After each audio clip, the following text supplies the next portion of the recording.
এই যে নতজানু মিয়ানমারের মতো একটা দেশকেও কিছু বলা যাবে না।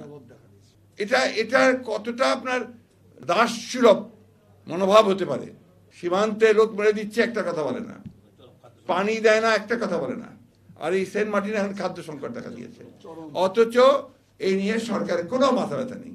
সেন্ট মার্টিন ইস্যুতে যে সংকট, মিয়ানমার থেকে গুলি এবং আপনার দ্বীপে আতঙ্ক, কি দুঃখজনক, কি মানে এটাকে কি বল, কত ব্যর্থতা এই সরকারের, যে আমার একটা দ্বীপ, সেই দ্বীপে আমরা যেতে পারছি না।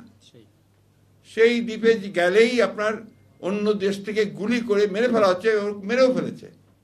অথচ এখন পর্যন্ত সরকার এই ব্যাপারে কোনো রকমের কোনো একটা বক্তব্য পর্যন্ত দেয়নি।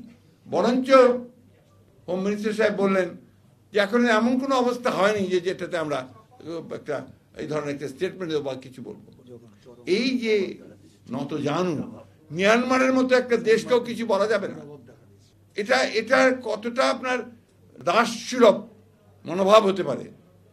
আমার ওই রবি ঠাকুরের কথা মনে যায় যে দাস্য সুখে হাস্য মুখে, সুখটা দাস্য সুখ, মুখটা হাসির। কারণ ওদের কাছে গিয়ে আপনার আবার দিন দরবার হচ্ছে প্রতিদিন।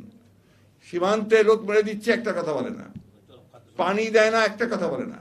আর এই সেন্ট মার্টিনে এখন খাদ্য সংকট দেখা দিয়েছে, অথচ এই নিয়ে সরকারের কোনো মাথা ব্যথা নেই।